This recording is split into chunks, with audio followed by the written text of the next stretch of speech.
আল্লাহ নবী বলেন মসজিদে যাওয়ার গতি যার যেমন, ফুলসরাত পাড়ি দেওয়ার গতি তার তেমন।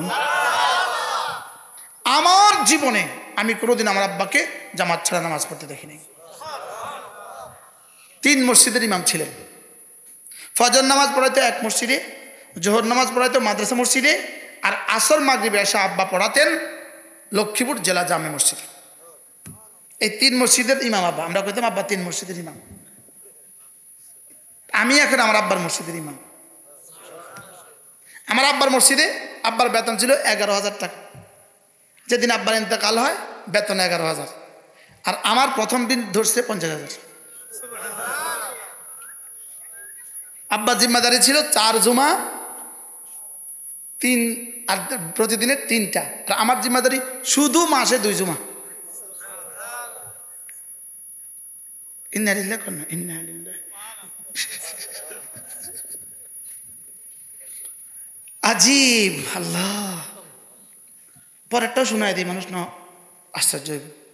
যেদিন আমার প্রথম বেতন ধরে, তাই বললাম বেতন কত? 50,000। মাথা খারাপ, নাকি মাথা খারাপ? আমি বলতেছি আব্বার কত ছিল? আব্বা তা খতিব, সাবেক খতিব। আব্বার কত ছিল? হুজুরের বেতন হলো 11,000। তাই বলতেছি এখন কি করবেন? 2015 সালের কথা। আমরা হুজুরকে অবসরে দিয়ে দিব আর আপনাকে খতিব হিসেবে নিয়োগ দিব। তাই বলছি একটা কাজ করেন, আমার এত টাকার দরকার নেই, আপনি তো আব্বার বেতনটা বহাল রাখেন আর আমারে 40,000 দেন। ঠিক আছে, সুন্দর বুদ্ধিটা, সুন্দর হয়েছে না? কি বলছি বলেন? আব্বারে আপনি তো বহাল রাখেন আর আমারে কত দেন? আমি তো 50 থেকে কমলে 10 না কমছে, আরো তো 40 হয়েছে। কি হয়? শেষে তারা বললো ঠিক আছে হুজুর এটা করবো। আমি কি আরেকটা বুদ্ধি আছে, আমার এত টিয়া লাগতো না, আমার বেতন আরো কমান আর আব্বারে এককালীন কিছু টাকা দিয়ে দেন। কোথা তো বুদ্ধি ভালো, তো আব্বারে আরো এককালীন দিচ্ছে 10 লাখ। আমার আব্বার খবরকে আল্লাহ জান্নাতের টুকরো বানিয়ে দেন। আমি এখন জুমা পড়াই, আমার জুমার বেতন হলো, টোটাল বেতন হলো 50,000 টাকা। পাগল হয়ে যাবে ইউটিউবার আজকে। বারহাল কথার কথা বললাম, কি লেগে বললাম? অপ্রাসঙ্গিক কথা। কিতাব কিতাব কিতাব। আমার আব্বার জীবনের 24 ঘন্টার জিন্দেগি শুধু কিতাব পড়া। হাসপাতালে, ঘরে, মসজিদে এক কাজ, শুধু পড়া, শুধু পড়া, শুধু পড়া। আর আমগরে পড়াইতে বাইন্দা বাইন্দা, সাপ বাইন্দা, পড়বি না পড়বি না। আল্লাহ আব্বার কবরকে জান্নাতের টুকরো বানিয়ে দেয়। হ্যাঁ, জীবন কেমন ছিল। ওই কিতাবের কথা বললাম, মাদারিজুস সালিকিন। হুজুরকে দেখে মনে হয়েছে হুজুর আমার আব্বার খুব প্রিয় ছাত্র ছিল, অনেক ভালো আলেম। হযরত মাওলানা খলিল সাহেব, কোন মাদ্রাসায় আছেন আপনি? তাহিরপুর মাদ্রাসার প্রভাষক, না প্রিন্সিপাল, সহকারী অধ্যাপক। মাশাআল্লাহ। আব্বা বলতেন, আমাকে বলতেন, শোনো আমার টাকা দিয়ে কোনো কিছু কিনতে পারবা না, আমার টাকা দিয়ে শুধু খাবা, শুধু পড়বা। কি বলতো? শুধু খাইবা, শুধু পড়বা। আব্বা বলতো এখন তুমি পড়ো পড়ো পড়ো, কোনো ওয়াজে যাবা না, পরে ওয়াজে ঘুরবা। এটা লিখে দিত আব্বা, মানি অর্ডার ফর্মের নিচে দিয়ে লিখে দিতেন, ওয়াজে ঘুরবা না, শুধু পড়বা, আল্লাহ ওয়াজ পরে করাইব। সুবহানাল্লাহ বলো। আর এই তিনটা শিখায় যেখানে, ওটার নাম হলো ইলম। আমাদের বাড়তি কাজ। এজন্য ইহুদির ইলম লাগে না, নাসারার ইলম লাগে না, হিন্দুর ইলম লাগে না। হিন্দুরা একটু জিজ্ঞাসা করিয়েন তোমাদের ধর্মে বাথরুমে যাওয়ার দোয়াটা কি? ওদেরকে জিজ্ঞেস করেন ভাত খাওয়ার দোয়াটা কি? পৃথিবীর কোনো ধর্মে নাই, পৃথিবীর কোনো ধর্মই না, এই জন্য নাই। হ্যাঁ, কোনো ধর্মই না, এই জন্য নাই। লেকিন আমাদের ধর্ম। এই জন্য হযরত সালমান ফারসি কি বললেন? আবু দাউদ শরীফের জিলদা বলে ওই হাদিস, আমাদের রাসূল আমাদেরকে সব শিখান, হাত্তাল খিরাআতা, আমরা বাথরুমে যাব আসবো কিভাবে, এটাও আমাদের নবীজি আমাদেরকে শিখান। এজন্য মুসলমানের ঘরে জন্মগ্রহণ করেও যে যুবক নামাজ পড়ে না, মুসলমানের ঘরে জন্মগ্রহণ করে যে যুবক কিছু জানে না, সে আর জানোয়ারের মধ্যে পার্থক্য কোথায়? বাস্তব না বাস্তব বলেন? হিন্দু জানে না বাথরুমে যাওয়ার দোয়া কি, ওই মুসলিম সেও জানে না বাথরুমে যাওয়ার দোয়া কি। এ দুজনের মধ্যে পার্থক্য কি? ও জানে না সূরা ফাতিহা, ও জানে না সূরা ফাতিহা। আজকে একজন নও মুসলিম আমার ঘরে গেছে, তাই ওরে বললাম সূরা ফাতিহাটা শোনাও। নও মুসলিম আমার হাতেই সে মুসলমান হয়েছে, চিল্লাও লাগাইছে, কিন্তু তার সূরা ফাতিহাটা এখনো কি হয় নাই, শুদ্ধ হয় নাই। কিন্তু যেদূর পড়েছে এদূর হাজারো মুসলমানের চেয়ে ভালো আছে। এজন্য বানাবার মাকসাদ ঠিক করা, উদ্দেশ্য ঠিক করা, যে আমাকে আমার রব কেন বানালেন। বলেন বলেন বলেন বলেন বলেন মানুষ হিসাবে ইবাদত, উম্মত হিসাবে দাওয়াত। ওয়ামা খালাকতুল জিন্না ওয়াল ইনসা ইল্লা লিয়াবুদুন। মানুষ হিসাবে তোকে বানিয়েছি শুধু ইবাদতের জন্য। কুনতুম খায়রা উম্মাহ উখরিজাত লিন্নাস, উম্মত হিসাবে বাড়তি দিয়েছি দাওয়াতের জিম্মাদারি। মানুষ হিসাবে ইবাদতের জিম্মাদারি, উম্মত হিসাবে দাওয়াতের জিম্মাদারি। সুবহানাল্লাহ বলেন। কি বলছি বলেন? সমস্ত নবীদের উম্মতের দাওয়াতের জিম্মাদারি ছিল না, ওদের ছিল শুধু মানুষ হিসাবে ইবাদতের জিম্মাদারি। আর আমাদের জিম্মাদারি ইবাদত দাওয়াত, ইবাদত দাওয়াত। বলেন আমাদের জিম্মাদারি কি কি? আজকের এই মাহফিল এই দাওয়াতের অংশ, মওত পর্যন্ত করবেন। বলেন ইনশাআল্লাহ, আবার বলেন ইনশাআল্লাহ। না আমরা দাঁড়ায় ওয়াদা করতে হবে, মওত পর্যন্ত করবেন। বলেন ইনশাআল্লাহ। বলে আমি আমার আল্লাহর জন্য আমি একদিন আসর থেকে মাগরিব, মাগরিব থেকে এশা, এশা থেকে রাত 11টা আমার বাড়িতে আমি রব্বে করিমের পড়াই তাহমিদ আর তৌসিফ আর তসবিহ আর তাহমিদ আর তাহলিল হবে। আল্লাহ কবুল ফরমান। বলেন আমার জিম্মাদারি দাওয়াত, আমার জিম্মাদারি ইবাদত। বলেন শুধু আজকের এই মাগরিব থেকে এশা, এশা থেকে এই পর্যন্ত যা হয়েছে, হইতে পারে আপনার পুরো জীবনের ইবাদতের চেয়ে দাম বেশি। হইতে পারে আপনার পুরো জীবনের ইবাদতের চেয়ে দাম বেশি। কেউ মনে করতেছে এটা দিয়ে কি হবে, কি হবে মানে আবার কি? যা দেখছেন বাংলাদেশে সব এটা দিয়েই হয়েছে। আমাদের এই মজলিস থেকে এক ছেলে, সে নিয়ত করে যায় আমি বিয়ে করব দিন দেখা, সে নিয়ত করে আমি আমার ছেলে হলে মাদ্রাসায় পড়াবো। এখান থেকে মাদ্রাসায় পানি পায়। সুবহানাল্লাহ বলবেন না?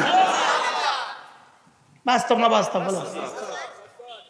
এখান থেকে একজন নিয়ত করে আমি দিন শিখবো, আমার তো এখন আর কোনো রাস্তা নাই, তাহলে তাবলীগ ছাড়া উপায় নাই, তো এখান থেকেই তাবলীগে পানি পায়। এটা কোনো মামুলি বিষয় না, এটা কোনো মামুলি বিষয় না, এটা সরাসরি দিন হেফাজতের একটা জরিয়া। সুবহানাল্লাহ বলেন। আপনি বলেন এটা দিয়ে কি হবে? এটা বন্ধ করে দেন, দেখবেন 2-4 বছর পরে মাদ্রাসা কেমনে বন্ধ হয়ে যায়। বুঝেন নাই কথা কি বলছি? মাদ্রাসা এখান থেকে পানি পায়। সুবহানাল্লাহ বলেন। গাছে যেমন পানি লাগে, মাদ্রাসাতে পানি লাগে। এই মাদ্রাসা এখান থেকে পানি পায়। মাদ্রাসাতে 3টা লাগে, মুসলমানদের দোয়া, মুসলমানদের মাল, মুসলমানদের সন্তান। এখান থেকেই সন্তান কালেকশন হবে, এখান থেকেই দোয়া কালেকশন হয়, এখান থেকেই মাল কালেকশন হয়। এই জন্য ইবনে রাজব হাম্বলি রাহিমাহুল্লাহ তার একটা বিখ্যাত কিতাব আছে লাতাইফুল মাআরিফ, তিনি এর মধ্যে লিখছেন মাহফিল কেমন জানো? বাবা তোমরা একটু আসো, আসো সবাই আসো। এরে বাবারা, এই ছেলেরা যেও না, এই ছেলেরা যাইও না, যাইও না, যাইও না, একটু বসো, আসো একটু আসো। তোমাদের জন্য রোনেওয়ালা নাই কেউ পৃথিবীতে, তোমাকে ধ্বংসের প্ল্যান দেনেওয়ালা আছে, রোনেওয়ালা নাই। তোমাদেরকে ধ্বংসের পরিকল্পনা দেনেওয়ালা আছে, রোনেওয়ালা নাই। বাস্তব না বাস্তব? তোমাদের হাতে মোবাইল তুলে দিছে তোমাদেরকে উন্নত করার জন্য নয়, ধ্বংস করার জন্য। আর যে কুলাঙ্গার রমণী তোমাদের হাতে মোবাইল তুলে দিছিল, এখন জেলে যাওয়ার প্রত্যেকদিন জেলে যাইয়া কান্দে। আমি কান্দা কি দেখছেন, মাত্র শুরু। তার নাম দীপুমণি, নাম নিতেও লজ্জা হয়, এই কুলাঙ্গারের নাম নিতেও লজ্জা হয়। পুরো 18 কোটি মানুষকে গজব করছে এই মহিলা, 18 কোটি মানুষকে গজব করছে, পুরো জাতিকে ধ্বংসের ষড়যন্ত্র করছে এই মহিলা, পুরো শিক্ষা ব্যবস্থাকে ধ্বংস করছে। বলেন পুরো শিক্ষা ব্যবস্থা কি, পুরো স্কুল, পুরো কলেজ, সমস্ত ইউনিভার্সিটি, সমস্ত আলিয়া মাদ্রাসা ধ্বংসের জন্য রূপকার এই দীপুমণি। সমস্ত সিলেবাস ধ্বংস করছে, এই জন্য লাথিও খাইছে। লাথি মাত্র শুরু, মাত্র কি, জাতির গাদ্দার 18 কোটি মানুষের সাথে গাদ্দারি করছে, প্ল্যান করছে, প্ল্যান যেন এই জাতির কোনো সন্তান আর মানুষ না হয়। আল্লাহ এদের গজব থেকে উম্মতকে বাঁচান। এই জন্য বাচ্চাগুলো তোমাদেরকে দেখে বলছি, তুমি আমার কাছে আসো, এখানে আসো, আসো আসো বাবা আসো, এই তোমরা আসো, এই যার উপরে চোখ পড়ে গেছে ফিরিও না, মাশা, আসো বাবা আসো। কেন শরম, তোমরা বুঝবা, আমি ওয়াজ করলে বুঝবা। শোনো কি বলি, শোনো, দেখো, এই মুরগি পালে কি লিগা, ডিম দেওয়ার লেগা। এই বুঝো, মুরগি পালে কি লিগা, ছাগল পালে কি লিগা, বাচ্চা দেওয়ার লেগা। গরু পালে কেন, দুধ দেওয়ার লেগা। গরু পালে দুধের জন্য, মুরগি পালে ডিমের জন্য, ছাগল পালে বাচ্চার জন্য, আম গাছ পালে আমের জন্য। রব আমাকে আর তোমাকে পালে ইবাদতের জন্য। সুবহানাল্লাহ বলো, বলো রব আমাকে আর তোমাকে পালে কেন? সুবহানাল্লাহ। মুরগি বাচ্চা দেয় না, ডিম দেয় না, এই মুরগি জবে করে দেয়। গরু বাচ্চা দেয় না, এই গরু জবে করে ফেলে। ছাগলে বাচ্চা দেয় না, এই বাচ্চা জবে করে ফেলে। মুসলমানদেরকে জবা করা শুরু হয়েছে কেন? ইবাদত করে না এই জন্য। বুঝে গেছি তো, বুঝাতে পারছি? বলেন। আরে গরু জবে করে কখন? হালে হাঁটে না, জবে করে দে, হালে হাঁটে না। গাভী জবে করে দে, বাচ্চা দেয় না। কেন বারবার মুসলমানদেরকে জবে করা হয়েছে? পুরো পৃথিবীতে জবে করা হচ্ছে। আজকে রাতে কতজন মারা যাবে ফিলিস্তিন জানা নাই? প্রতিদিনের নিউজ, আজকে এতজন, আজকে এতজন। যেন ক্রিকেট খেলে আর কি, হোলি খেলে আর কি, ক্রিকেট খেলে আর কি, লুডো খেলে আর কি, ছক্কা লাগায়। মুসলমানদের কি দিয়ে ছক্কা লাগায়? আজকে এতজন, আজকে এতজন। যদি বাংলাদেশিরা 18 কোটি মানুষ যদি দিনের দিকে ফিরে না আসে, এই ছক্কা লাগানো অপেক্ষা করতেছে। এটা সূচনা শুরু হয়েছে, সূচনা, এটা সূচনা। অ্যাডভোকেট আলিফকে দিয়ে এটা সূচনা করছে। কি করছে? এই জন্য আমাদেরকে কেন বানিয়েছে বলেন? লা ইলাহা ইল্লাল্লাহ, লা ইলাহা ইল্লাল্লাহ, লা ইলাহা ইল্লাল্লাহ, লা ইলাহা ইল্লাল্লাহ, লা ইলাহা ইল্লাল্লাহু মুহাম্মাদুর রাসূলুল্লাহ। এটা কিন্তু ইবাদতের ওয়াদাপত্র, এটা ইবাদতের চুক্তিপত্র। সুবহানাল্লাহ বলবেন। এটা ইবাদতের কি পত্র? এটা ওয়াদাপত্র, চুক্তিপত্র। এটা কেমন? যেমন মেয়ে কি বলে? কবুল, জি কবুল। ছেলে কি বলে? জি কবুল। বলেন মেয়ে কি বলে? মেয়েটার কি প্রস্তাব করে? তোমাকে অমুকের কাছে বিয়ে দেওয়া হচ্ছে, তো সে কি বলে? জি কবুল। আর ছেলে কি বলে? জি আমি কবুল করিলাম। মেয়ে জি কবুলের পেছনে ছেলের সমস্ত চাহিদা পুরা করতে হয়, ছেলে জি কবুলের পেছনে মেয়ের সমস্ত চাহিদা পুরা করতে হয়। লা ইলাহা ইল্লাল্লাহর পেছনে আল্লাহ তাআলার সমস্ত চাহিদা পুরা করতে হয়। আর মুহাম্মদুর রাসূলুল্লাহর পেছনে মুহাম্মদুর রাসূলুল্লাহর সমস্ত চাহিদা পুরা করতে হয়। এই জন্য এটা কি মতো? জি কবুলের চুক্তি। সুবহানাল্লাহ বলবেন না? এটা কিসে কি বলেন? জি কবুল। আবার বলেন জি কবুল। বিয়ে করেন নাই, দুলার লগেও যান নাই? তোমাদেরকে বলছি, বিয়ে করো নাই, দুলার সাথেও যাও নাই? দুলা কি বলে? এই জন্য বিখ্যাত তাবি হযরত আসেম তাকে কেউ জিজ্ঞেস করলেন, আলাইসা লা ইলাহা ইল্লাল্লাহ বিমিফতাহিল জান্নাহ, লা ইলাহা ইল্লাল্লাহ এটা কি জান্নাতের চাবি না? এবার তিনি বললেন, আলি কুল্লি মিফতাহিন উসনান, প্রত্যেক চাবির কি দাঁত লাগে না? সুবহানাল্লাহ বলে। চাবির কি লাগে না? চাবির কি দাঁত লাগে না? তাহলে লা ইলাহা ইল্লাল্লাহ জান্নাতের চাবি, লেকিন জান্নাতের চাবির দাঁত আছে। চাবির কি আছে বলেন? চাবির কিন্তু দাঁত আছে। দাঁত যদি নষ্ট হয়ে যায় চাবি দিয়ে কিন্তু আর খোলে না। এবার বলে আলিকুল্লি উসনানিন আলিকুল্লি মিফতাহিন উসনান, প্রত্যেক চাবির কি দাঁত লাগে না? হ্যাঁ দাঁত লাগে।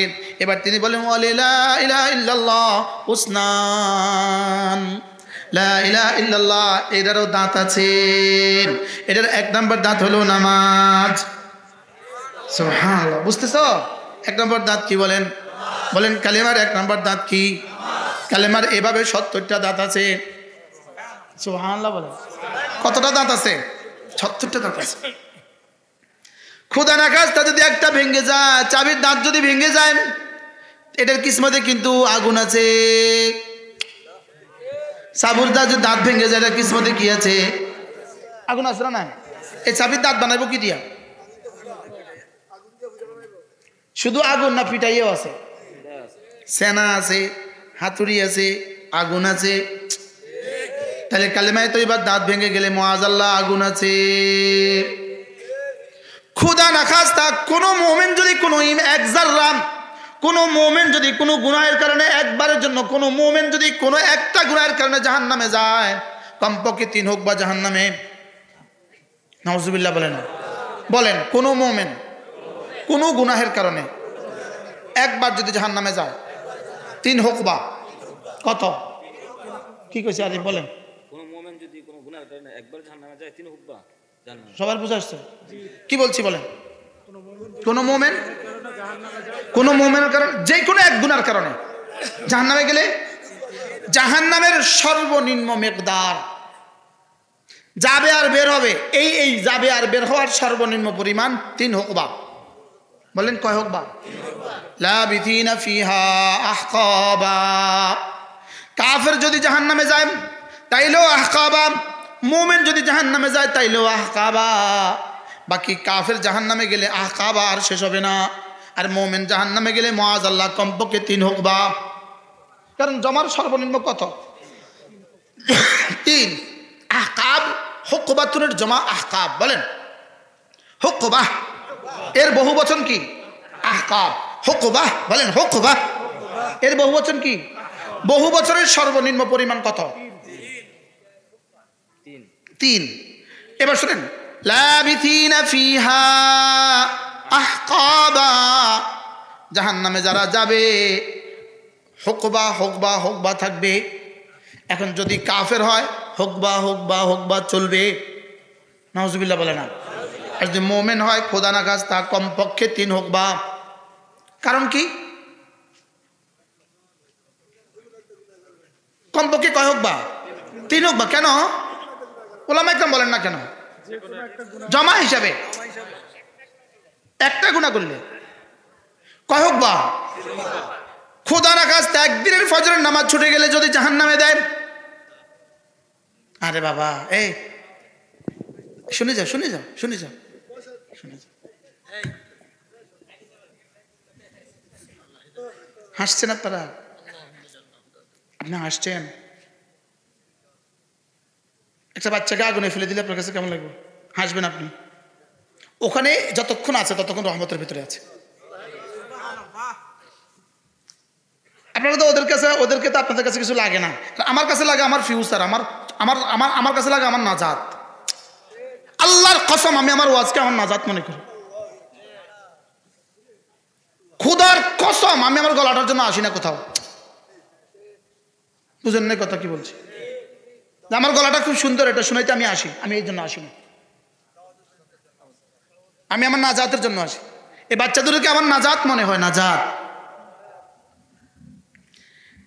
খুদা না খাস্তা এক গুনার জন্য যদি জাহান্নামে যায় কয় হোক বা দলিল লাবিথিনা ফিহা, আর জমার সর্বনিম্ন কত? এবার ছাত্ররা শুনো, হুকবা মানে কি? হুকবা মানে এটা লম্বা সময়। হুকবা মানে কি? এই লম্বা সময়টা কদ্দূর? লম্বা সময় হলো 80 বছর। বলো কদ্দূর? কোন দিনের 80 বছর? আখিরাতের 80 বছর। একদিন সমান 1000 বছর। তো এক বছরে কত? 360 বছর। বলেন এক বছরে কত? এবার 80 বছরে 2,88,00,000 বছর। এক হুকবা সমান কত? বলেন, মুখস্থ করেন একজন একজন। 80 বছর। এক বছরে কত বছর?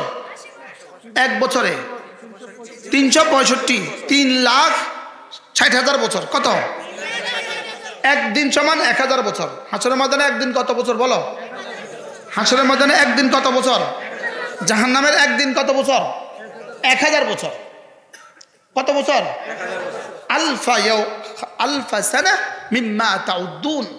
তোমাদের দুনিয়ার গণায় 1000 বছর। দুনিয়ার গণায় কত বছর? দুনিয়ার গণায় 1000 বছর। একদিন। আমি কই না, কোরআন কয়। দুনিয়ার গণায় 1000 বছর। একদিনে যদি 1000 বছর হয়, 30 দিনে 30,000 বছর। এক মাসে 30,000 বছর, 12 মাসে 3 12 36, 3,60,000 বছর। এক বছরে 3,60,000 বছর, 80 বছরে 2,88,00,000 বছর। শুধু এই শব্দটা সবাই মুখস্থ করেন। বলেন, যদি খোদা না খাস্তা একটা গুনাহের জন্য জাহান্নামে দেয়, তাহলে 3 হুকবা জাহান্নামে থাকা লাগবে, আর 1 হুকবা সমান সমান কত বছর? 2,88,00,000 বছর। 1 হুকবা সমান সমান কত? 2 কোটি। কে কাকে বুঝাবে? করলে যায় ঢুকে না। এখানে নফস আর শয়তান এভাবে হাত দিয়ে রাখছে, এভাবে দিয়ে রাখছে। এখানে ঢুকতে দিতাম না। শাহওয়াত এখানে হাত দিয়ে রাখছে, ঢুকতে দিতাম না। বুঝেন না?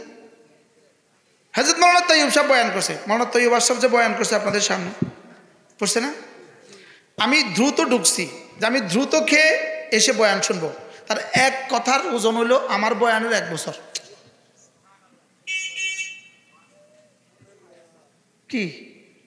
কি পরিমাণ দামি বয়ান সে করে। মাওলানা তাইয়্যুব কি পরিমাণ দামি বয়ান করে, সুবহানাল্লাহ বলে না? আল্লাহ তাআলা হায়াতের মধ্যে বরকত দান করে। বলেন, খোদা না খাস্তা একটা গুনাহের জন্য যদি কেউ জাহান্নামে যায়, কত বছর? 3 হুকবা। শুধু আর কেউ বুঝে রাখবে, আকাশ ভাই আর আমি বলেন একটা গুনার জন্য জাহান্নামে গেলে কয় হুকবা? 3 হুকবা। 1 হুকবায় কত বছর?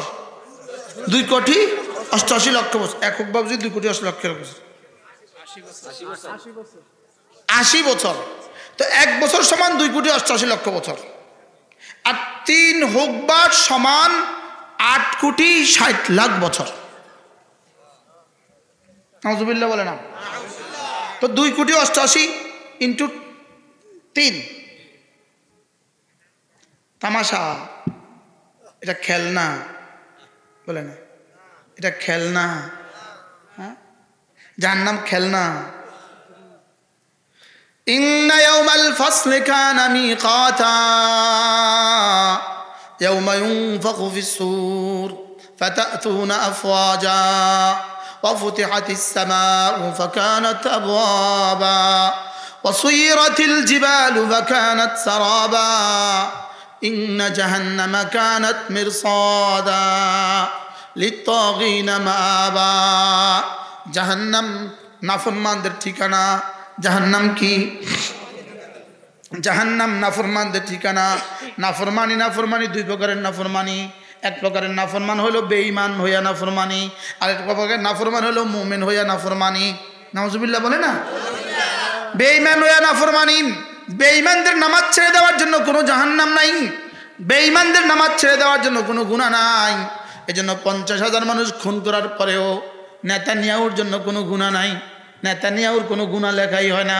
আর নেতানিয়াহু ইসরায়েলের প্রধানমন্ত্রী নেতানিয়াহুর জন্য কোনো গুনাহ নাই। কেন গুনাহ নাই? ঈমানে নাই, গুনাহও নাই। আরে বলেন না, কি নাই বলেন? আচ্ছা, একজনের রাস্তায় চলতেছে, এক বেটির বলতেছে তোমারে তালাক দিলাম, তালাক হবে? কেন তালাক হবে না? আরে বিয়াই নাই, তালাক হবে কতন? বেকুব। এটা ঈমানে নাই, গুনাহ হবে কতন? বেকুব। বুঝেন নাই কথা? কি কি ঈমানও নাই, কি নাই? এজন্য লাবিথিনা ফিহা আহকাবা, বেঈমান জাহান্নামে খালিদিনা ফি নার জাহান্নামা আবাদা, বেঈমান জাহান্নামে চিরদিন থাকবে। এবার যদি খোদা না খাস্তা মুমিন হইয়া নাফরমানি করে, মুমিন হইয়া নামাজ ছেড়ে দেয়, মুমিন হইয়া রোজা ছেড়ে দেয়, মুমিন হইয়া হজ করে না, হজ ফরজ হওয়া সত্ত্বেও করে না, মুমিন হইয়া যাকাত দেয় না, মুমিন হইয়া পর্দা করে না, মুমিন হইয়া দুর্নীতি করে, মুমিন হইয়া খেয়ানত করে, মুমিন হইয়া ডাকাতি করে, আছে না নাই? মুমিন হইয়া খুন করে, বলেন নাই? খুনি তো নাই, মুমিন হইয়া খুন করে নাই। এবার মুমিন যদি লাবিথিনা ফিহা আহকাবা, বেঈমান হইয়া যদি জাহান্নামে যায় চিরদিন থাকবে, লাবিথিনা ফিহা আহকাবা, চিরদিন থাকবে। আর মুমিন হইয়া যদি জাহান্নামে যায় কমপক্ষে 3 হোক বা, নাউজুবিল্লাহ বলেন, কমপক্ষে কয় হোক বা? এই জন্য গুনাহই পরিমাণ করব যেই পরিমাণ আগুন ভোগ করার কি আছে? ক্ষমতা আছে। যেই পরিমাণ সাজা ভোগ করার ক্ষমতা আছে এই পরিমাণ গুনাহ করব। নাউজুবিল্লাহ বলে না? তা আগুনে ভোগ করার ক্ষমতা কত দূর আছে? হ্যাঁ আছে। এজন্য জাদ্দিদু ঈমানাকুম, এজন্য ঈমানকে দোহরান, ঈমানকে বদলান, ঈমান দোহরান। লা ইলাহা ইল্লাল্লাহ, লা ইলাহা ইল্লাল্লাহ, লা ইলাহা ইল্লাল্লাহ, লা ইলাহা ইল্লাল্লাহ। এর তর্জমা কি? এর তর্জমা আল্লাহ আপনি যতগুলো হুকুম করবেন সব মেনে নিলাম। আল্লাহ আপনার যতগুলো আদেশ আছে, আপনার রাসূলের যতগুলো আদেশ আছে, আপনি যা যা করতে বলেছেন, আপনার রাসূল যা যা করে করে দেখিয়েছেন এবং করতে বলেছেন, সুবহানাল্লাহ। আল্লাহ আপনি যা যা বলেছেন, আল্লাহ রাসূল যা যা করেছেন, আপনি যা যা বলেছেন, রাসূল যা যা করেছেন, আমি কোনোটা ছাড়বো না। বলেন ফরজ ওয়াজিব ছাড়বো না, সুন্নতগুলোও ছাড়বো না, নফলগুলোও ছাড়বো না, কোনো গুনাহ করব না। আর কি কিছু থাকে? আর কিছু বাকি আছে? ফরজ ওয়াজিব করব কেন? ফরজ ওয়াজিব করব জাহান্নাম থেকে বাঁচার জন্য। সুন্নতগুলো করব কেন? সুন্নতগুলো করব রাসূলের শাফাআত পাওয়ার জন্য। নফলগুলো করব কেন? আল্লাহর ওলি হওয়ার জন্য। গুনাহগুলো ছাড়বো কেন? জান্নাতে যাওয়ার জন্য। সুবহানাল্লাহ বলে। গুনাহগুলো ছাড়বো কেন? জান্নাতে যাওয়ার জন্য। ফরজ ওয়াজিব করব কেন? জাহান্নাম থেকে বাঁচার জন্য। নামাজ পড়বেন না আর জাহান্নাম থেকে বেঁচে যাবেন, ইল্লা মার রাহিম। নামাজ পড়ে না এরকম মানুষ এদেশে আছে না? নাই। নামাজ যে পড়ে না, এক্সকিউজ মি, নামাজ যে পড়ে না সে আর কুত্তা অ্যাজ ইকুয়াল। শক্ত হয়ে গেছে হুজুর, এত শক্ত করে মানুষ ওয়াজ করে, আমি আর নরম পারি না।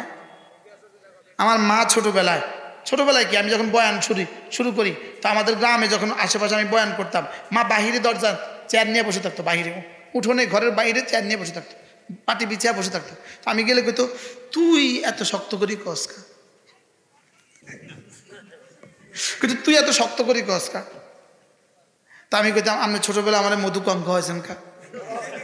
মধু আর ডালে দিতেন কি? আর আমাদের এক বুজুর্গ আছে হযরত মাওলানা রশিদ আহমদ লুধিয়ানবী রাহমাতুল্লাহ আলাইহি, তিনি এক আজীব কথা বলেন। তিনি বলেন যে কুকুর সারাদিন ঘুমায়, সারা রাত জাগে। কুকুর কি করে? সারাদিন ঘুমায়, সারা রাত কি করে? তো কুকুরকে যেন জিজ্ঞেস করা হলো তুই দিনভর ঘুমাস কেন, রাতভর জাগিস কেন? দিনে রাস্তায় যা বেনামাজি থাকে, এদেরকে দেখতে দেখতে আমি ক্লান্ত, এই জন্য ঘুমাই। আর রাত্রে কোনো বেনামাজি থাকে না, এই জন্য আমি রাত্রে জাগি। সুবহানাল্লাহ বলেন। কথাটা কইল কি? আল্লামা তারেক জামিল দামাত বারাকাতুহু তিনি বলেন যে मैं जब के बेनमाजी को कुत्तों से तशबीह देता हूँ, যখন আমি বেনামাজিকে কুত্তার সাথে তসবিহ দেই, কুত্তু को भी शर्म आ जाती है, কুত্তারও শরম লাগে। কুত্তারও কি লাগে বলেন? এক্সকিউজ মি, মাফ করবেন আমাকে, আজকে আমার এই কথা তোমার কাছে কষ্ট লাগছে, অচিরেই দেখবা এটা যত সত্য এর থেকে কোটি গুণে সত্য আমার এই কথা, অচিরেই দেখবা। নামাজ নাই মুসলমান, এই তো নামাজ পড়ে না ও মুসলমান, ও নামাজ পড়ে না ও মুসলমান। তোমাকে মুসলমান বলছো, তোমার এই এফিডেভিট আর পাসপোর্টে তুমি ইসলাম লিখছো ধর্ম, তোমাকে তো রব কুত্তাও মনে করে না। শক্ত হয়ে গেছে কথা, কথা শক্ত হয়ে গেছে। ওটা বেনামাজি মালিকের কাছে মানুষই না। বলেন কি বলছি বলেন? বেনামাজি আল্লাহ পাকের কাছে কি না বলেন? এটা মানুষই না। আর বেঈমান তো জানোয়ারও না, বেঈমান তো কি না বলেন? আরে তো জানোয়ারে না, বালহুমা বল, ওটা তো জানোয়ারে না। নামাজ পড়ে না, সে নামাজ পড়ে না। সে সাহেব, সে নামাজ পড়ে না। সে ওইটা, সে নামাজ পড়ে না। সে ওই তিনি অমুক, তিনি নামাজ পড়েন না। শুধু অপেক্ষা করো, নিঃশ্বাস বের হওয়ার অপেক্ষা করো। আমাদের অলিপুরি দামাত বারাকাতুহু বলেন, আমি একবার বয়ান করছিলাম, আমাকে এক যুবক প্রশ্ন করলেন, আপনি যা বলছেন সব ঠিক, সব সত্য, যা কইছেন কি সব কি সত্য? হুজুর বলতেছে, আমি বলছি ইমানের পুরস্কার, আমি বলছি নামাজের পুরস্কার আছে, যদিও সত্য না হয়ে অসত্য হয় আমার কি কি ক্ষতি হবে? গরুও মাটি, আমিও মাটি, আমার অসুবিধা কি? আর যদি সত্য হয় তাহলে তোমার লাভ কি? বুঝেন নাই, খেয়াল করেন না মনে হয়। নামাজের পুরস্কার জান্নাত, নামাজ ছেড়ে দেওয়ার পুরস্কার জাহান্নাম, সাজা জাহান্নাম, যার সাজা। নামাজের যাজা জান্নাত, নামাজের সাজা জাহান্নাম, ছেড়ে দেওয়ার সাজা জাহান্নাম। এখন যদি নামাজের যাজা জান্নাত না হয় তো আমার ক্ষতি কি? তো গরুরে বলবে মাটি হয়ে যাও, নামাজিও করবে না মাটি হয়ে যাও, এমন কি অসুবিধা? পৃথিবীর সব যদি মাটি হয়ে যায় এমন কি অসুবিধা? মনে হয় বুঝেন নাই। গরু কি? মাটি। ছাগল কি? তো আমার বেঈমানরা যদি কয় মাটি হও, আর মুহাদ্দিস সাহেবরা যদি কয় মাটি হও, পীর সাহেবরা যদি কয় মাটি হও, তো আমাকে এমন বেশি লস কি হয়েছে? সব তো কি হয়ে গেলাম, এমন লস কি হয়েছে? বেশি থেকে লস এর দূর হয়েছে। আমরা জমিনে, আমরা দুনিয়াতে স্বর্ণের খাটে ঘুমাইতাম, আমরা কাঠের খাটে ঘুমাই। এটা বুঝি একটা কথা? কেউ বুঝি স্বর্ণের খাটে ঘুমায়? বাংলাদেশে তো যেটা ডাকাত ছাড়া কি, যে ডাকাতগুলো 360টা বাড়ি করে, বলেন ডাকাত ডাকাত ডাকাত, আবার বলেন ডাকাত। যদি খোদা না খাস্তা ইমানের পুরস্কার না দেয়, যদি বুঝি না দেন অবশ্যই দিবে। নামাজের পুরস্কার যদি না দেয়, যদি না দেন অবশ্যই দিবে। ধরেন মনে করি, সাপোজ মনে করি, আমরা মনে করি, অঙ্ক করতাম না, মনে করি ইমানের পুরস্কার দিবে না, কুফুরির সাজাও দিবে না, সবাইকে বলবে মাটি হয়ে যাও, তাহলে আমাদের এমন কি কি অসুবিধা এবার বুঝছে। আর যদি বলে মুমিনকে জান্নাতে চলে যাও, কাফেরকে জাহান্নামে চলে যাও, তখন কাফেরের কি কি সুবিধা? হ্যাঁ, তখন অসুবিধা শেষ আছে। তখন এটার প্রায়শ্চিত্ত কি? তখন এটা কি কোনো ফিডব্যাক আছে? এটা কি কোনো ফিরতির কোনো ব্যবস্থা আছে? তাহলে যদি মাইনা নেই, যদি নাও হয় ও না হোক,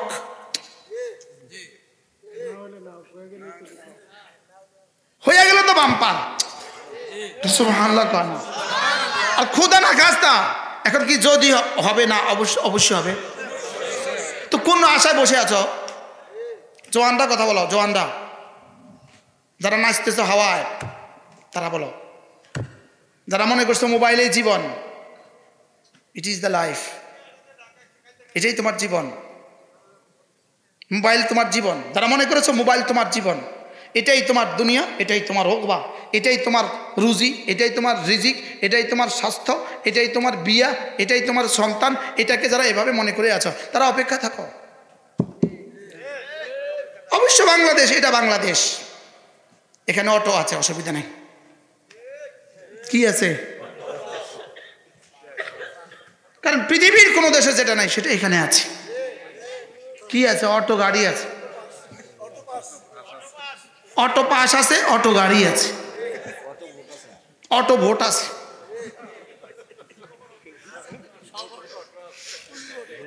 বাস্তব না বাস্তব? এটা একটা দেশ।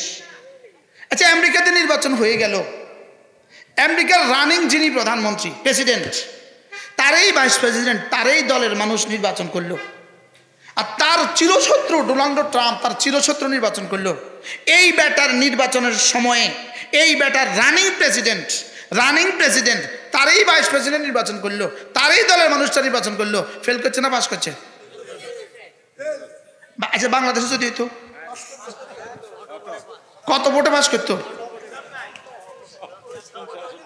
যদি যেমন ধরেন বাংলাদেশে ডোনাল্ড ট্রাম্প হইতো বিরোধী দল, আর কামালা হইতো সরকারি দল, কথা কয় না? আর কামালার প্রধানমন্ত্রী থাকতো প্রধানমন্ত্রী, আর কামালাটা দিত নতুন করে নির্বাচন করার লেগে, তো কামালা কত ভোটে বিজয়ী হইতো?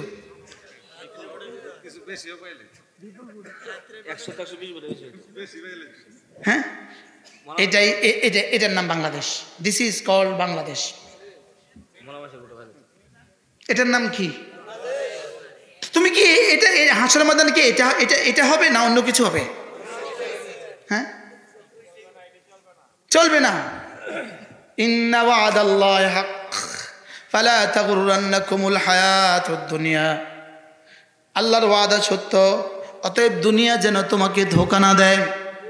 দুনিয়া যেন তোমাকে কি না দেয়? দুনিয়া তোমাকে ধোঁকা না দেয়। মাওলানা তৈয়ব বড় সুন্দর বলেছে, বড় সুন্দর বলেছে। এখানে কি আমরাই প্রথম সৃষ্টি, না এর আগে অনেক ছিল? সবাই বলে না, বলছে না মাওলানা তৈয়ব সাহেব? এখানে কি আমরাই প্রথম সৃষ্টি, না আরো আগে অনেক ছিল? গত 16 বছর ধরে যারা ছিলেন তারা কোথায়? আপনি কি মনে করেন এখন যারা আছে তারা কিয়ামত পর্যন্ত থাকবে? আবার যারা আসবে তারা থাকবে? হ্যাঁ, যাবে কোথায়? মাওলানা শেষ এত সুন্দর একটা কথা বললেন, যদি তোমাকে বাদশাহ বানানো হয়, আর যদি বলা হয় মাসালান 10 বছর তুমি বাদশাহ, এরপরে কিন্তু তোমাকে ওই দ্বীপে দ্বীপান্তরিত করা হবে, ওখানেই তুমি থাকবা। বলেন এই 10 বছরের বয়সে, 10 বছরের বাদশাহী জীবনে সে ওই দ্বীপটা কি করে কত সুন্দর করে সাজাবে? আরে সাজাবে না, সাজাবে না বলেন? হ্যাঁ, সাজাইবো না, সাজাইবো না? সে তার 10 বছরের সকাল থেকে সন্ধ্যা, সন্ধ্যা থেকে সকাল, তার সমস্ত কার্যক্রমের পাশাপাশি সে একটাই টেনশন, দ্বীপ সাজাও, দ্বীপ সাজাও, দ্বীপ সাজাও। কারণ 10 বছর পরে আমাকে যাওয়া লাগবে, আমাকে যাওয়া লাগবে, আমাকে যাওয়া লাগবে। আমাদের এরা বিদেশে এত বাড়ি বানাইছে কেন? এরাও বুঝতো শেষ পর্যন্ত যাওয়া লাগবে, যাওয়া লাগবে, যাওয়া লাগবে। কোন পাগলে মালয়েশিয়া বাড়ি বানায়? কোন পাগলে ইন্ডিয়া বাড়ি বানায়? এত দেশে বাড়ি বানানো কেন? কারণ কোন দেশে যাওয়ার ভিসা পাই বলা তো যায় না।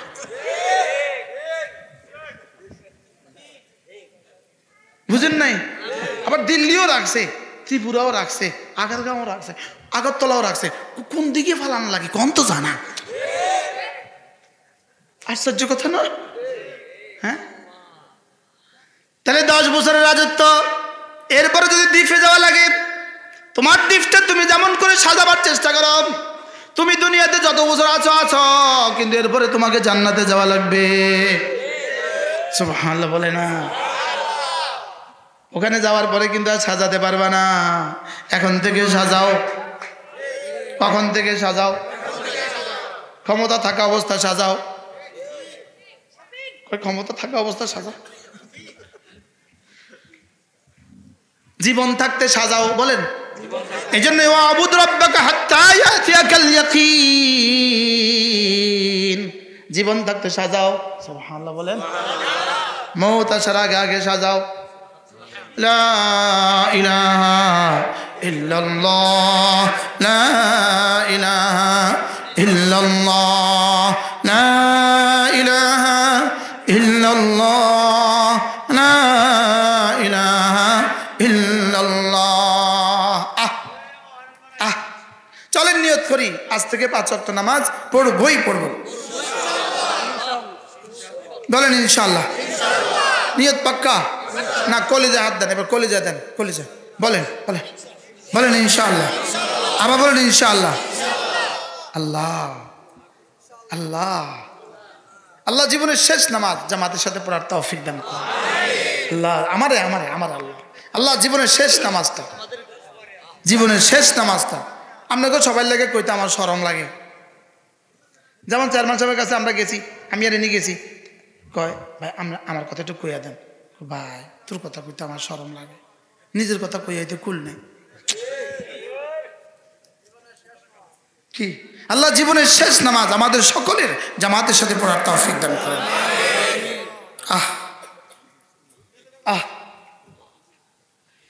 আল্লাহ রাসূল বলেন জামাতে নামাজ আল্লাহু আকবার কাবীরা। ঘরে নামাজ যে পরিমাণ নেকি, জামাতে নামাজ 27 গুণ বেশি নেকি। হ্যাঁ, রাসূল বলেন যদি জানতা জামাতে নামাজে কি পুরস্কার, আল্লাহ নবী বলেন হামাগুড়ি দিয়ে মসজিদে যেতাম। বলেন হামাগুড়ি দিয়ে কোথায় যেতে? হামাগুড়ি দিয়ে মসজিদে যেতে। আল্লাহর কসম, আমার জীবনের সফলতা মসজিদে, আমার জীবনের সার্থকতা মসজিদে, আমার সুখ মসজিদে, আমার ইজ্জত মসজিদে, আমার শান্তি মসজিদে, আমার জীবনের সফলতা মসজিদে, আমার দুনিয়া মসজিদে, আমার ওকবা মসজিদে, আমার কবর মসজিদে, আমার হাসর মসজিদে, আমার ফুলসরাত মসজিদে। বলে আমার জীবন মসজিদে, আমার জীবন মসজিদে, আমার দুনিয়া মসজিদে, আমার ওকবা মসজিদে, আমার আখিরাত মসজিদে। কি এগুলো ফুতি না হুজুর? যেগুলো বলতেছে এগুলো ফুতি না? হ্যাঁ, বলো বন্ধু, জান্নাতে যাওয়ার রাস্তা, জান্নাতে যাওয়ার গতি কার কেমন? ফুলসরাত পাড়ি দেওয়ার গতি কার কেমন? ফুলসরাত পাড়ি দেওয়ার গতি কার কেমন? মসজিদে যাওয়ার গতি যার যেমন। কি বলছি বলেন? সুবহানাল্লাহ। জান্নাতে যাওয়ার গতি কার কেমন? মসজিদে যাওয়ার গতি যার যেমন। আমি বলবো মসজিদে যাওয়ার গতি যার যেমন, আপনি বলবেন ফুলসরাত পাড়ি দেওয়ার গতি তার তেমন। জান্নাতে যাওয়ার গতি, আরে মসজিদে যাওয়ার গতি যার যেমন। সুবহানাল্লাহ। ফুলসরাত পাড়ি দেওয়ার গতি কার কেমন? মসজিদে যাওয়ার গতি যার যেমন। আমাদের গাড়িটা রাস্তা গেলে গতি উঠে, গতি গতি। এই গতি বানিয়েছে জাপানে, ঠিক করে দিয়েছে জাপানে, গতি উঠে বাংলাদেশের রাস্তায়। ঠিক আপনি জান্নাতে যাওয়ার গতি ঠিক করবেন দুনিয়াতে, গতি উঠাবেন আখিরাতে। ভাইয়া বুঝে আসছে? কি বুঝছেন?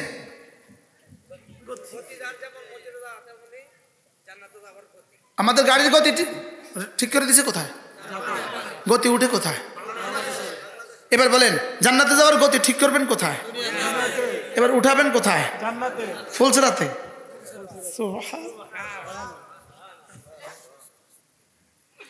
বিখ্যাত একটা কিতাব আছে, কিতাবটার নাম হলো মাদারিজুস সালিকিন ফি তাফসীর ইহদিনাস সিরাতাল মুস্তাকিম। 3 খণ্ডে কিতাব। এই কিতাবটা আলহামদুলিল্লাহ আমি গাড়িতে বসে বসে পড়ি, গাড়িতে বসে বসে পড়ি। আজকেও পড়ছি গাড়িতে বসে বসে, পড়তেছি। আমার আব্বা ছিল রহমাউল্লাহ, আমার আব্বা আমারও ওস্তাদ, এই হুজুরের ওস্তাদ। আমার আব্বা ছিলেন আমার গাড়ির সামনে ছিটে বসা। আমি আব্বাকে বলছি আব্বা আব্বা আব্বা একটা জরুরি কথা শুনেন। আচ্ছা ক।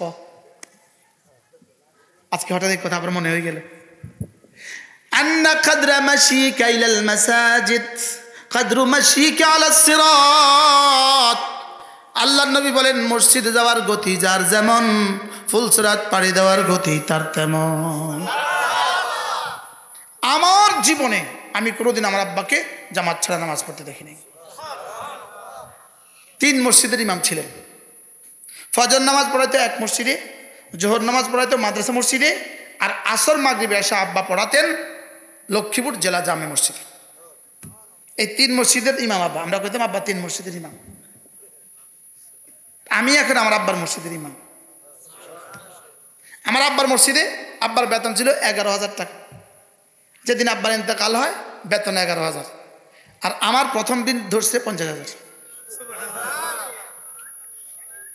আব্বার জিম্মাদারি ছিল 4 জুমা 3, আর প্রতিদিনের 3টা। আমার জিম্মাদারি শুধু মাসে 2 জুমা। ইন্না লিল্লাহি ওয়া ইন্না ইলাইহি রাজিউন। আজীব আল্লাহ। পরেরটাও শোনায় দিই, মানুষ না আশ্চর্য হইব। যেদিন আমার প্রথম বেতন ধরে, আমি বললাম বেতন কত? 50,000।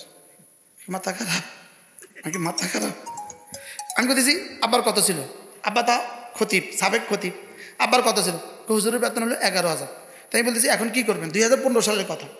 আমরা হুজুরকে অবসরে দিয়ে দিব আর আপনাকে খতিব হিসেবে নিয়োগ দিব। তাই বলছি একটা কাজ করেন, আমার অত টাকার দরকার নেই, আপনি তো আব্বার বেতনটা বহাল রাখেন আর আমারে 40,000 দেন। ঠিক আছে, সুন্দর বুদ্ধিটা, সুন্দর হয়েছে না? কি বলছি বলেন? আব্বারে আপনি তো বহাল রাখেন আর আমারে কত দেন? আমি তো 50 থেকে কমলে 10 না কমছে, আরো তো 40 হয়েছে। কি হয়? শেষে তারা বললো ঠিক আছে হুজুর, এটা করবো।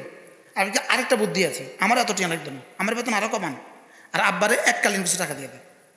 তা তো বুদ্ধি ভালো। তা আব্বারে আরো এককালীন দিচ্ছে 10 লাখ। আমার আব্বার খবরকে আল্লাহ জান্নাতের টুকরো বানিয়ে দেবে। আমি এখন জুমা পড়াই, আমার জুমার বেতন হলো, টোটাল বেতন হলো 50,000 টাকা। পাগল হয়ে যাবে ইউটিউবার আজকে। বারহাল কথার কথা বললাম, কি লেগে বললাম? অপ্রাসঙ্গিক কথা। কিতাব কিতাব কিতাব। আমার আব্বার জীবনের 24 ঘন্টার জিন্দেগি শুধু কিতাব পড়া। হাসপাতালে, ঘরে, মসজিদে এক কাজ, শুধু পড়া, শুধু পড়া, শুধু পড়া।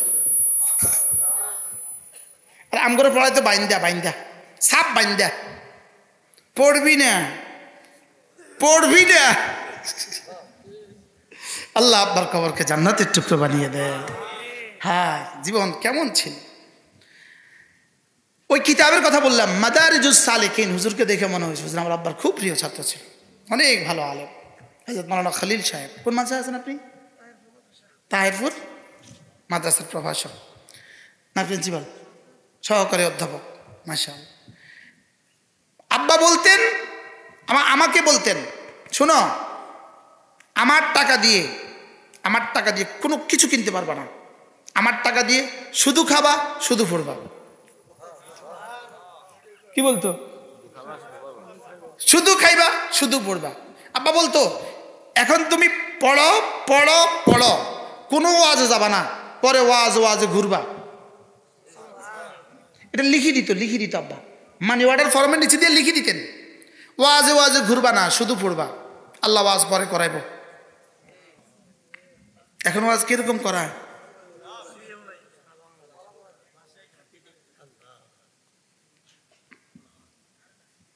কি কইলো হুজুর?